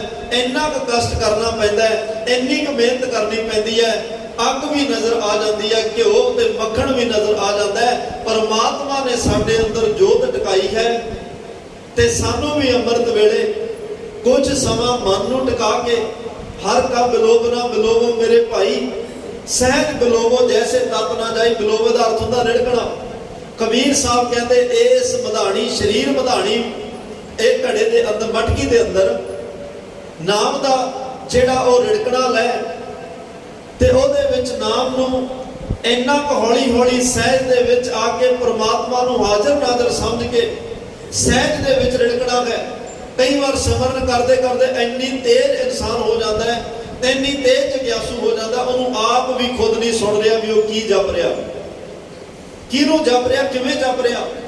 ਮਾਰਗ ਸਹਿਜ ਦਾ ਸੀ। ਇਨਸਾਨ ਸਾਰੇ ਕੰਮਾਂ ਨੂੰ ਬੜੇ ਸਹਿਜ ਵਿੱਚ ਕਰਦਾ ਹੈ, ਪਰ ਜਦੋਂ ਧਰਮ ਦੀ ਗੱਲ ਆਉਂਦੀ ਹੈ, ਇੱਥੇ ਅੱਗੇ ਕਾਹਲ ਪੈ ਜਾਂਦੀ ਹੈ ਵੀ ਜਲਦੀ ਜਲਦੀ ਸਭ ਕੁਝ ਆਵੇ, ਜਲਦੀ ਜਲਦੀ ਸਭ ਕੁਝ ਮਿਲੇ, ਵੀ ਮੈਂ ਥੋੜੇ ਦਿਨਾਂ 'ਚ ਹੀ ਰੱਬ, ਥੋੜੇ ਦਿਨਾਂ 'ਚ ਪਰਮਾਤਮਾ, ਥੋੜੇ ਦਿਨਾਂ 'ਚ ਆ ਵੀ। ਮਹਾਰਾਜ ਸਾਹਿਬ ਕਹਿੰਦੇ ਭਾਈ, ਜਿਵੇਂ ਇੱਕ ਮਹਾਤਮਾ ਨੂੰ ਕਿਸੇ ਨੇ ਪੁੱਛਿਆ ਵੀ ਜੀ ਇੱਕ ਆਉਂਦਾ ਗੁਰੂ ਘਰ ਮੱਥਾ ਟੇਕਦਿਆਂ ਕਿਰਪਾ ਹੋ ਜਾਂਦੀ ਹੈ, ਇੱਕ ਨੂੰ ਕਈ ਸਾਲ ਹੋ ਗਏ ਆਉਂਦਿਆਂ ਉਹ ਜਿਉਂਦਾ ਤਿਉਂ ਬੜਾ ਥੋੜਾ ਉਹਦੇ 'ਚ ਜਿਹੜਾ ਹੌਲੀ ਹੌਲੀ ਫਰਕ ਪੈ ਰਿਹਾ, ਕੀ ਕਾਰਨ ਹੈ? ਉਹ ਮਹਾਂਪੁਰਸ਼ਾਂ ਨੇ ਕਿਹਾ ਜੁੜੇ ਹੋਏ ਸਨ ਰੱਬ ਨਾਲ। ਕਹਿੰਦੇ ਭਾਈ ਜਿਵੇਂ ਦੋ ਤਰ੍ਹਾਂ ਦੀ ਲੱਕੜ ਹੈ, ਇੱਕ ਗਿੱਲੀ ਲੱਕੜ ਹੋਵੇ ਤੇ ਇੱਕ ਸੁੱਕੀ ਹੋਵੇ। ਗਿੱਲੀ ਲੱਕੜ ਨੂੰ ਅੱਗ ਲਾਓ, ਲੱਗ ਜਾਂਦੀ ਹੈ, ਪਰ ਪਹਿਲਾਂ ਪਾਣੀ ਸੜਦਾ ਹੈ। 8, 10, 12 ਘੰਟੇ ਲੱਗ ਸਕਦੇ ਆ, ਪਹਿਲਾਂ ਪਾਣੀ ਸੜੇਗਾ, ਫਿਰ ਹੌਲੀ ਹੌਲੀ ਲੱਕੜ ਸੜ ਜਾਏਗੀ। ਇੱਕ ਸੁੱਕੀ ਲੱਕੜ ਹੈ, ਜਿਹਨੂੰ ਮਾਚਿਸ ਦੀ ਤੀਲੀ ਲਾਈ ਤੇ ਨਾਲ ਦੀ ਨਾਲ ਉਹਦੇ ਚੋਂ ਭਾਂਬੜ ਨਿਕਲੇ ਤੇ ਉਹ ਲੱਕੜ ਸੜ ਗਈ। ਜਿਨ੍ਹਾਂ ਨੇ ਕੁਝ ਸੇਵਾ ਕਰਕੇ, ਸਿਮਰਨ ਕਰਕੇ, ਚੰਗੇ ਕਰਮ ਕਰਕੇ, ਸਰਬੱਤ ਦਾ ਭਲਾ ਮੰਗ ਕੇ ਔਰ ਕਰਕੇ, ਗਰੀਬ ਦਾ ਮੂੰਹ ਗੁਰੂ ਦੀ ਗੋਲਕ ਜਾਣ ਕੇ, ਲੋੜਵੰਦਾਂ ਦੀ ਲੋੜ ਪੂਰੀ ਕਰਕੇ, ਹੌਲੀ ਹੌਲੀ ਨੇਕ ਕੰਮ ਕਰਦੇ ਕਰਦੇ ਆਪਣੇ ਪੁੰਨ ਵਧਾਉਂਦੇ ਵਧਾਉਂਦੇ, ਜਿਨ੍ਹਾਂ ਦੇ ਅੰਦਰ ਪਾਪਾਂ ਦਾ ਬਹੁਤਾ ਪਾਣੀ ਸੀ, ਹੌਲੀ ਹੌਲੀ, ਕਿਉਂਕਿ ਕਈ ਜਨਮਾਂ ਦੇ ਪਾਪ ਨੇ ਅੰਦਰ, ਕਈ ਜਨਮਾਂ ਦਾ ਹਿਸਾਬ ਕਿਤਾਬ ਸਾਡੇ ਨਾਲ ਚੱਲਿਆ ਹੋਇਆ, ਕੋਈ ਇੱਕ ਜਨਮ ਦੀ ਗੱਲ ਨਹੀਂ। ਜਦੋਂ ਇਨਸਾਨ ਪਰਮਾਰਥ ਦੇ ਰਸਤੇ ਤੇ ਚੱਲਦਾ, ਤਾਂ ਹੀ ਕਈ ਵਾਰ ਜਦੋਂ ਸਿਮਰਨ ਬੰਦਗੀ ਵਾਲੇ ਨੂੰ ਜਿਹੜੀਆਂ ਅੜਚਨਾਂ ਵੀ ਬਹੁਤ ਆਉਂਦੀਆਂ, ਪ੍ਰੀਖਿਆਵਾਂ ਬੜੀਆਂ ਪੈਂਦੀਆਂ ਨੇ, ਦੁੱਖਾਂ ਵਿੱਚੋਂ ਬੜਾ ਲੱਗਣਾ ਪੈਂਦਾ ਹੈ। ਬੜੇ ਇੱਥੇ ਡੋਲ ਜਾਂਦੇ ਆ ਵੀ ਜਿੰਨਾ ਪਾਠ ਕਰਦੇ ਆ ਦੁੱਖ ਉਨੇ। ਸਤਿਗੁਰੂ ਪਾਤਸ਼ਾਹ ਬਿਹਤਰ ਜਾਣਦੇ ਆ। ਮਹਾਰਾਜ ਨੂੰ ਇਹ ਹੁੰਦਾ ਕਿ ਇਹ ਮੇਰੇ ਲੜ ਲੱਗਿਆ, ਮੈਂ ਇਸੇ ਜਨਮ 'ਚ ਇਹਦੇ ਸਾਰੇ ਲੇਖੇ ਮੁਕਾ ਦਿਆਂ, ਵੱਡੇ ਵੱਡੇ ਪਾਪ, ਵੱਡੀਆਂ ਵੱਡੀਆਂ ਸੂਲੀਆਂ ਸੂਲ ਬਣਾ ਕੇ ਕੱਢ ਦਿਆਂ। ਅੱਜ ਇਹਦੇ ਕੋਲੇ ਸਾਰਾ ਕੁਛ ਹੈ, ਵੱਡੇ ਦੁੱਖ ਵੀ ਇਹਨੂੰ ਛੋਟੇ ਲੱਗਣਗੇ, ਵੱਡੀਆਂ ਮੁਸੀਬਤਾਂ ਨੂੰ ਛੋਟੀਆਂ ਲੱਗਣਗੀਆਂ। ਡੋਲਣ ਮੈਂ ਇਹਨੂੰ ਦੇਣਾ ਨਹੀਂ, ਘਬਰਾਉਣ ਮੈਂ ਇਹਨੂੰ ਦੇਣਾ ਨਹੀਂ। ਮੈਂ ਇਸੇ ਜਨਮ 'ਚ ਸਾਰੇ ਪਾਪ ਖਤਮ ਕਰਨੇ ਚਾਹੁੰਦਾ। ਤਾਂ ਸਤਿਗੁਰੂ ਨਾਮ ਵੀ ਪੂਰਾ ਜਪਾਉਂਦੇ ਆ ਤੇ ਦੁੱਖਾਂ ਦੀ ਭੱਠੀ ਵਿੱਚ ਵੀ ਪੂਰਾ ਸੇਕ ਦੇ ਦਿੰਦੇ ਆ। ਤੇ ਮਹਾਰਾਜ ਸਾਹਿਬ ਕਹਿੰਦੇ ਅਡੋਲਤਾ ਨਾਲ ਚੱਲਦਾ ਰਵੇ ਇਨਸਾਨ, ਅਡੋਲਤਾ ਵਿੱਚ ਚੱਲਦੇ ਚੱਲਦੇ ਇੱਕ ਦਿਨ ਉਸ ਜੋਤ ਰੂਪ ਹਰ ਆਪ ਪਰਮਾਤਮਾ ਤੱਕ ਅਭੇਦਤਾ ਵੀ ਹੈ, ਉਹਦੇ ਤੱਕ ਵੀ ਪਹੁੰਚ ਜਾਂਦਾ ਹੈ। ਤੋ ਗਰੀਬ ਨਿਵਾਸ ਸਤਿਗੁਰੂ ਕਹਿੰਦੇ ਭਾਈ ਹੌਲੀ ਹੌਲੀ ਜਦੋਂ ਨਾਮ ਨਾਲ ਰਿੜਕਦਾ ਹੈ ਇਨਸਾਨ ਤਾਂ ਅੰਦਰ ਉਸ ਤਤ ਖਜ਼ਾਨੇ ਦਾ ਅਹਿਸਾਸ ਹੋ ਜਾਂਦਾ ਹੈ। ਅੰਦਰ ਹੀ ਉਹ ਪਰਮਾਤਮਾ, ਤੇ ਉਹ ਮਹਾਤਮਾ ਨੇ ਕਿਹਾ ਗਿੱਲੀ ਲੱਕੜ ਵੀ ਸੜਦੀ ਹੈ ਪਰ ਹੌਲੀ ਹੌਲੀ ਚੰਗੇ ਕਰਮ ਕਰਦਿਆਂ ਪਾਪਾਂ ਦਾ ਜਿਹੜਾ ਪਾਣੀ ਸੁੱਕਦਾ ਜਾਂਦਾ ਹੈ ਤੇ ਉਹ ਤੇ ਹੌਲੀ ਹੌਲੀ ਕਿਰਪਾ ਹੁੰਦੀ ਜਾਂਦੀ ਹੈ। ਕਈਆਂ ਦਾ ਕਈ ਜਨਮਾਂ ਦਾ ਤਪ ਨਾਲ ਖੜਾ ਹੈ, ਕਈ ਜਨਮਾਂ ਦਾ ਜਪ ਨਾਲ ਖੜਾ ਹੈ, ਕਈਆਂ ਦੇ ਕਈ ਜਨਮਾਂ ਦੀ ਸੇਵਾ ਨਾਲ ਖੜੀ ਹੈ। ਉਹ ਇੱਕ ਵਾਰ ਪੂਰੇ ਗੁਰੂ ਕੋਲ ਆਏ, ਜਿਵੇਂ ਪਾਰਸ ਦਾ ਸਪਰਸ਼ ਕਰਕੇ ਤਾਂਬਾ ਸੋਨਾ ਬਣ ਜਾਂਦਾ ਹੈ, ਐਵੇਂ ਗੁਰੂ ਚਰਨਾਂ 'ਚ ਮੱਥਾ ਰੱਖਿਆ, ਗੁਰੂ ਦੀ ਬਖਸ਼ਿਸ਼ ਵਰਤੀ ਤੇ ਉਹ ਪਰਮਾਤਮਾ ਦਾ ਰੂਪ ਹੋ ਜਾਂਦੇ। ਉਹ ਸੁੱਕੀਆਂ ਲੱਕੜਾਂ ਦੀ ਤਰ੍ਹਾਂ ਨੇ ਜਿਨ੍ਹਾਂ ਦਾ ਕਈ ਜਨਮਾਂ ਦਾ ਚੰਗੇ ਪੁੰਨ ਕਰਮ ਉਹਨਾਂ ਦੇ ਨਾਲ ਚੱਲਦੇ ਆ ਰਹੇ। ਸਤਿਗੁਰੂ ਕਹਿੰਦੇ ਅਡੋਲਤਾ ਨਾਲ ਚੱਲੀ ਚੱਲ, ਕਿਉਂਕਿ ਤੇਰੀ ਮੰਜ਼ਿਲ ਤਾਂ ਇਹੀ ਹੈ ਨਾ, ਜਿਉਂ ਜਲ ਮੈਂ ਜਲ ਆਏ ਖਟਾਨਾ, ਤਿਉਂ ਜੋਤੀ ਸੰਗ ਜੋਤ ਸਮਾਨਾ। ਇਹ ਸਾਡੀ ਜ਼ਿੰਦਗੀ ਦੀ ਮੰਜ਼ਿਲ ਹੈ ਭਾਈ। ਅਸੀਂ ਜੋਤ ਰੂਪ ਪਰਮਾਤਮਾ ਵਿੱਚ ਅਭੇਦ ਹੋਣਾ ਹੈ, ਜੋਤ ਨਾਲ ਅਸੀਂ ਜੁੜਨਾ ਹੈ, ਜੋਤ ਦੇ ਪੁਜਾਰੀ ਹਾਂ। ਧੰਨ ਗੁਰੂ ਗ੍ਰੰਥ ਸਾਹਿਬ ਸੱਚੇ ਪਾਤਸ਼ਾਹ ਨੇ ਉਸ ਅਕਾਲ ਪੁਰਖ ਵਾਹਿਗੁਰੂ ਪਰਮਾਤਮਾ ਦੀ ਜੋਤ ਦਾ ਜ਼ਿਕਰ ਕੀਤਾ ਹੈ ਜੋ ਸਾਰਿਆਂ ਦੇ ਅੰਦਰ ਪਰਮਾਤਮਾ ਨੇ ਟਿਕਾਈ ਹੈ। ਅਸੀਂ ਅੰਦਰ ਧਿਆਨ ਲਾ ਕੇ ਬਾਣੀ ਰਾਹੀਂ, ਗੁਰਬਾਣੀ ਰਾਹੀਂ, ਨਿਤਨੇਮ ਰਾਹੀਂ, ਸਿਮਰਨ ਰਾਹੀਂ, ਸੇਵਾ ਰਾਹੀਂ, ਚੰਗੇ ਕਰਮਾਂ ਰਾਹੀਂ ਉਹ ਅੰਦਰ ਜਗਦੀ ਜੋਤ ਦੇ ਦੀਦਾਰ ਕਰਨੇ ਹਨ, ਜਿਹਨੂੰ ਅੱਜ ਭੱਟ ਸਾਹਿਬਾਨ ਕਹਿ ਰਿਹਾ ਨਿਰੰਕਾਰ ਆਕਾਰ ਜੋਤ ਜਗ ਮੰਡਲ ਕਰਿਓ। ਇਸ ਸੰਸਾਰ ਮੰਡਲ ਦੇ ਵਿੱਚ ਅਕਾਲ ਪੁਰਖ ਵਾਹਿਗੁਰੂ ਪਰਮਾਤਮਾ ਆਪਣੀ ਜੋਤ ਗੁਰੂ ਨਾਨਕ ਸਾਹਿਬ ਵਿੱਚ ਟਿਕਾ ਕੇ ਇਸ ਮਾਤ ਲੋਕ ਵਿੱਚ ਆਏ। ਅੱਜ ਉਹ ਜੋਤ ਧੰਨ ਗੁਰੂ ਅਮਰਦਾਸ ਪਾਤਸ਼ਾਹ ਵਿੱਚ ਹੈ। ਜਹ ਕਹਿ ਤਹ ਭਰਪੂਰ ਸ਼ਬਦ ਦੀਪਕ ਦਿਖਾਇਆ। ਇਸ ਜੋਤ ਦੀ ਖੂਬਸੂਰਤੀ ਇਹ ਹੈ, ਇਸ ਜੋਤ ਦੀ ਵਿਲੱਖਣਤਾ ਇਹ ਹੈ, ਇਸ ਜੋਤ ਦਾ ਵਡੱਪਣ ਇਹ ਹੈ ਵੀ ਜਹ ਕਹਿ ਤਹ, ਜਿੱਥੇ ਕਿੱਥੇ ਤਿੱਥੇ। ਇਹੋ ਜੀ ਕੋਈ ਜਗ੍ਹਾ ਨਹੀਂ ਜਿੱਥੇ ਅਕਾਲ ਪੁਰਖ ਵਾਹਿਗੁਰੂ ਪਰਮਾਤਮਾ ਨਾ ਹੋਵੇ। ਸਭਨੀ ਘਟੀ ਮੇਰਾ ਸੋਹ ਵਸੈ। ਸਾਰੀਆਂ ਘਟਾਵਾਂ ਵਿੱਚ ਜਿੱਥੇ ਪਰਮਾਤਮਾ ਨਹੀਂ ਹੋਏਗਾ ਉੱਥੇ ਕੁਝ ਵੀ ਨਹੀਂ ਹੋਏਗਾ। ਜਿੱਥੇ ਕੁਝ ਹੈ ਉੱਥੇ ਪਹਿਲਾਂ ਪਰਮਾਤਮਾ, ਤਾਂ ਕੁਝ ਅੱਜ ਉੱਥੇ ਹੈ। ਇਹ ਜੋਤ ਸਾਰਿਆਂ ਵਿੱਚ ਹੈ, ਸਾਰੀਆਂ ਜਗ੍ਹਾ ਤੇ ਪਰਮਾਤਮਾ ਸਰਵ ਵਿਆਪਕ ਹੋ ਕੇ ਹਰ ਇੱਕ ਵਿੱਚ ਉਹ ਵਰਤ ਰਿਹਾ ਹੈ। ਸ਼ਬਦ ਦੀਪਕ ਦੀ ਪਾਇਓ। ਧੰਨ ਗੁਰੂ ਅਮਰਦਾਸ ਸ਼ਬਦ ਰੂਪ ਐਸੇ ਦੀਪਕ ਪਰਮਾਤਮਾ ਨੇ ਭੇਜੇ। ਪਰਮਾਤਮਾ ਨੇ ਜਗਦਾ ਹੋਇਆ ਦੀਵਾ ਗੁਰੂ ਅਮਰਦਾਸ ਸਾਹਿਬ ਦੇ ਰੂਪ ਵਿੱਚ ਮਾਨਵਤਾ ਨੂੰ ਦਿੱਤਾ। ਜਿਹੜਾ ਦੀਵਾ ਆਪ ਜਗਦਾ ਹੈ, ਦੀਪਾਇਓ, ਉਹੀ ਬੁਝਿਆ ਹੋਇਆਂ ਨੂੰ ਦੀਪਮਾਨ ਕਰ ਸਕਦਾ ਹੈ, ਜਗਾ ਸਕਦਾ ਹੈ। ਔਰ ਜਗੇ ਹੋਏ ਦੀਵੇ ਵਿੱਚ ਇਹ ਤਾਕਤ ਹੈ, ਉਹ ਬੁਝੇ ਹੋਏ ਨੂੰ ਕੱਲਾ ਜਗਾਉਂਦਾ ਹੀ ਨਹੀਂ ਤੇ ਬੁਝੇ ਹੋਏ ਨੂੰ ਇੰਨੀ ਤਾਕਤ ਵੀ ਦੇ ਜਾਂਦਾ ਜਗਾਉਣ ਲੱਗਿਆ। ਭਾਈ ਜਿਵੇਂ ਤੈਨੂੰ ਬੁਝੇ ਨੂੰ ਜਗਾਇਆ, ਇਹ ਸ਼ਬਦ ਦੀ ਤਾਕਤ ਨਾਲ ਹੋਰਾਂ ਵੀ ਬੁਝਿਆਂ ਨੂੰ ਤੂੰ ਜਗਾ ਸਕਦਾ। ਤੇਰੇ ਕੋਲ ਇੰਨੀ ਸਮਰੱਥਾ, ਤੂੰ ਹੋਰ ਵੀ ਬੁਝਿਆਂ ਨੂੰ ਜਗਾ ਸਕਦਾ ਹੈ। ਭੱਟ ਸਾਹਿਬ ਕਹਿੰਦੇ ਆ ਧੰਨ ਗੁਰੂ ਅਮਰਦਾਸ ਕੋਲ ਉਹ ਸ਼ਬਦ ਦਾ ਦੀਵਾ ਹੈ ਭਾਈ, ਜਿਹੜਾ ਅੰਦਰ ਬੁਝੀਆਂ ਹੋਈਆਂ ਜੋਤਾਂ ਨੂੰ ਜਗਾਉਣ ਦੀ ਤਾਕਤ ਰੱਖਦਾ ਹੈ। ਜੈ ਸਿੱਖ ਹੈ ਸੰਗ੍ਰਹਾਉ ਤਤ ਹਰ ਚਰਨ ਮਿਲਾਇਆ। ਜਿਨ੍ਹਾਂ ਗੁਰਸਿੱਖਾਂ ਨੇ ਧੰਨ ਗੁਰੂ ਅਮਰਦਾਸ ਪਾਤਸ਼ਾਹ ਦੀ ਸਿੱਖਿਆ ਨੂੰ ਗ੍ਰਹਿਣ ਕੀਤਾ, ਆਪਣੇ ਹਿਰਦੇ 'ਚ ਵਸਾ ਲਿਆ, ਉਹਨਾਂ ਦੇ ਉਪਦੇਸ਼ ਨੂੰ ਇਹ ਸਮਝਿਆ ਵੀ ਇਹ ਉਪਦੇਸ਼ ਹੈ ਹੀ ਮੇਰੇ ਲਈ, ਤੇ ਇਸ ਭਾਵਨਾ ਨਾਲ ਜਦੋਂ ਉਪਦੇਸ਼ ਸੁਣਿਆ, ਆਪਣੇ ਹਿਰਦੇ 'ਚ ਵਸਾਇਆ, ਉਸ ਉਪਦੇਸ਼ ਨੂੰ ਗ੍ਰਹਿਣ ਕੀਤਾ, ਤਤ ਹਰ ਚਰਨ ਮਿਲਾਇਓ। ਉਸੇ ਵੇਲੇ ਤਤਕਾਲ ਬਿਨਾਂ ਕਿਸੇ ਦੇਰੀ ਤੋਂ ਖਿਨ ਮਾਤਰ ਅੱਖ ਬੰਦ ਕਰਕੇ ਖੋਲਣ ਦੇ ਸਮੇਂ ਵਿੱਚ ਧੰਨ ਗੁਰੂ ਅਮਰਦਾਸ ਨੇ ਉਹਨਾਂ ਸਿੱਖਾਂ ਨੂੰ ਪਰਮਾਤਮਾ ਨਾਲ ਮਿਲਾ ਦਿੱਤਾ ਹੈ। ਨਾਨਕ ਕੁਲ ਨਿਮਲ ਅਵਤਰਿਆਉ ਅੰਗਦ ਲਹਿਣ ਸੰਗ ਹੋ। ਧੰਨ ਗੁਰੂ ਨਾ ਇੱਕ ਕੁਲ ਤਾਂ ਧੰਨ ਗੁਰੂ ਅਮਰਦਾਸ ਦੀ ਭੱਲਿਆਂ ਦੀ ਹੈ, ਤੇ ਆ ਦੂਸਰੀ ਕੁਲ ਜਿਹਦਾ ਭੱਟ ਕੀਰਤ ਜੀ ਜ਼ਿਕਰ ਕਰ ਰਿਹਾ, ਨਾਨਕ ਕੁਲ। ਗੁਰੂ ਨਾਨਕ ਦੀ ਕੁਲ ਵਿੱਚ ਬਾਬਾ ਲਹਿਣਾ ਜੀ ਆਏ ਤੇ ਗੁਰੂ ਅੰਗਦ ਸਾਹਿਬ ਬਣ ਗਏ। ਗੁਰੂ ਅੰਗਦ ਸਾਹਿਬ ਦੇ ਚਰਨਾਂ ਨਾਲ ਜੁੜੇ ਬਾਬਾ ਅਮਰਦਾਸ ਉਸੇ ਕੁਲ ਵਿੱਚ ਨਿਰਮਲ ਅਵਤਰਿਓ। ਧੰਨ ਗੁਰੂ ਨਾਨਕ ਸਾਹਿਬ ਦੇ ਨਿਰਮਲ ਕੁਲ ਦੇ ਵਿੱਚ ਪਹਿਲਾਂ ਬਾਬਾ ਲਹਿਣਾ ਗੁਰੂ ਅੰਗਦ ਸਾਹਿਬ ਆਉਂਦੇ ਆ। ਗੁਰੂ ਅੰਗਦ ਸਾਹਿਬ ਦੇ ਚਰਨਾਂ ਨਾਲ ਜੁੜ ਕੇ ਜਦੋਂ ਉਹ ਬੁਝਿਆ ਹੋਇਆ ਦੀਵਾ ਗੁਰੂ ਅੰਗਦ ਸਾਹਿਬ ਜਗਾ ਦਿੰਦੇ ਆ, ਧੰਨ ਗੁਰੂ ਅਮਰਦਾਸ ਬਣ ਜਾਂਦੇ ਆ। ਅੱਜ ਉਸ ਕੁਲ ਵਿੱਚ ਧੰਨ ਗੁਰੂ ਅਮਰਦਾਸ ਦਾ ਵੀ ਅਵਤਾਰ ਹੋਇਆ ਹੈ। ਗੁਰੇ ਅਮਰਦਾਸ ਤਾਰਨ ਤਰਨ ਜਨਮ ਜਨਮ ਪਾ ਸਰਨ ਤੋ। ਕੱਲ ਦੇ ਪਾਵਨ ਵਚਨ ਵਿੱਚ ਭੱਟ ਸਾਹਿਬਾਨ ਨੇ ਕਿਹਾ ਸੀ ਵੀ ਗੁਰੂ ਅਮਰਦਾਸ ਬੋਹਿਤ ਹੈ, ਜਹਾਜ਼ ਹੈ, ਤੇ ਜਿਹੜਾ ਜਹਾਜ਼ ਉਹੀ ਆਪ ਤਰਦਾ ਤੇ ਹੋਰਾਂ ਨੂੰ ਉਤਾਰਦਾ ਹੈ। ਧੰਨ ਗੁਰੂ ਅਮਰਦਾਸ ਭਾਈ ਉਹ ਨਾਮ ਦੇ ਜਹਾਜ਼ ਹਨ, ਉਹ ਸ਼ਬਦ ਦੇ ਜਹਾਜ਼ ਹਨ। ਤਾਰਨ ਤਰਨ ਉਹ ਆਪ ਤਾਂ ਤਰੇ ਨੇ, ਆਪ ਮੁਕਤ ਕਰੇ ਸੰਸਾਰ। ਨਾਨਕ ਤਿਸ ਜਨ ਕੋ ਸਦਾ ਨਮਸਕਾਰ। ਧੰਨ ਗੁਰੂ ਅਮਰਦਾਸ ਪਾਤਸ਼ਾਹ ਭਾਈ ਉਹ ਬੋਹਿਤ, ਉਹ ਤਾਰਨ ਤਰਨ ਵਾਲੇ ਗੁਰੂ ਹਨ। ਭੱਟ ਕੀਰਤ ਸਾਹਿਬ ਕਹਿੰਦੇ ਮੈਨੂੰ ਸਮਝ ਆਈ ਕਿਸ ਭਵ ਸਾਗਰ ਤੋਂ ਗੁਰੂ ਅਮਰਦਾਸ ਪਾਤਸ਼ਾਹ ਪਾਰ ਕਰ ਸਕਦੇ ਨੇ, ਮੈਨੂੰ ਤਾਰ ਸਕਦੇ ਹਨ।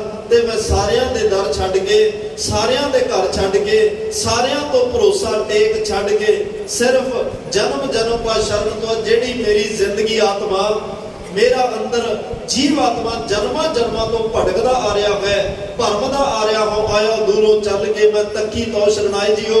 ਮੈਂ ਆਸਾ ਰੱਖੀ ਚਿਤ ਮੈਂ ਮੇਰਾ ਸਭੋ ਦੁੱਖ ਗਵਾਏ ਜੀਓ। ਇਹ ਜਨਮਾਂ ਜਨਮਾਂ ਦੀ ਭਟਕਦੀ ਆਤਮਾ ਮੈਂ ਧੰਨ ਗੁਰੂ ਅਮਰਦਾਸ ਸਾਹਿਬ ਦੇ ਚਰਨਾਂ ਵਿੱਚ ਪਿਆ, ਉਹਨਾਂ ਦੀ ਸ਼ਰਨ ਵਿੱਚ ਆਇਆ ਤੇ ਮੈਂ ਅਰਦਾਸ ਕੀਤੀ, ਮਹਾਰਾਜ ਮੈਨੂੰ ਆਪਣੇ ਚਰਨਾਂ ਵਿੱਚ ਰੱਖ ਲਓ। ਕਿਉਂਕਿ ਕਈ ਜਨਮਾਂ ਦਾ ਭਟਕਿਆ ਹੋਇਆ ਮੈਨੂੰ ਇਸ ਗੱਲ ਦੀ ਸਮਝ ਲੱਗ ਗਈ ਕਿ ਤੁਹਾਡੇ ਕੋਲੇ ਨਾਮ ਦਾ ਬੋਹਿਤ ਹੈ, ਸ਼ਬਦ ਦਾ ਬੋਹਿਤ ਜਹਾਜ਼ ਹੈ। ਇਹ ਸ਼ਬਦ ਦੇ ਨਾਲ ਜਿਹੜਾ ਵੀ ਜੁੜੇਗਾ ਭਵਸਾਗਰ ਤੋਂ ਪਾਰ ਹੋ ਜਾਏਗਾ। ਵਾਹਿਗੁਰੂ ਨਾਮ ਜਹਾਜ਼ ਹੈ, ਚੜੇ ਸੋ ਉਤਰੈ ਪਾਰ। ਤੇ ਮੈਨੂੰ ਵੀ ਇਹ ਨਾਮ ਦੀ ਦਾਤ ਦਵੋ ਤੇ ਤਾਂ ਕਿ ਮੈਂ ਵੀ ਇਸ ਭਵਸਾਗਰ ਤੋਂ ਪਾਰ ਹੋ ਜਾਵਾਂ। ਇਹ ਬੇਨਤੀ ਭੱਟ ਕੀਰਤ ਜੀ ਨੇ ਆਪ ਕੀਤੀ ਤੇ ਇਹ ਸਾਨੂੰ ਕਰਨ ਲਈ ਪ੍ਰੇਰਨਾ ਦਿੱਤੀ ਹੈ।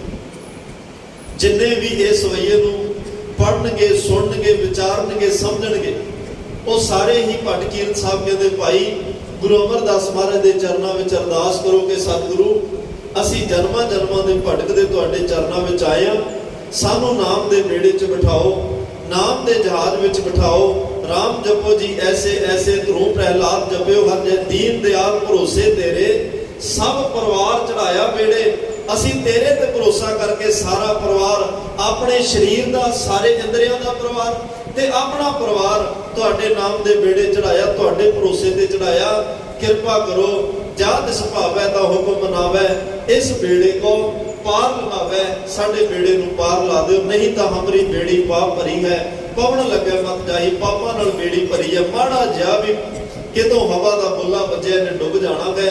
ਸਤਿਗੁਰੂ ਤੁਹਾਡੇ ਚਰਨਾਂ ਨਾਲ ਜੁੜਿਓ ਤੇ ਸਾਡਾ ਇਹ ਭਵ ਸਾਗਰ ਤੋਂ ਬੇੜਾ ਜਿਹੜਾ ਉਹ ਬੰਨੇ ਲਾ ਦਿਓ। ਇਹ ਅਰਦਾਸ ਕਰਿਓ, ਸਤਿਗੁਰੂ ਜ਼ਰੂਰ ਕਿਰਪਾ ਕਰਨਗੇ। ਇੰਨੀਆਂ ਬੇਨਤੀਆਂ ਪ੍ਰਵਾਨ ਕਰਿਓ ਜੀ।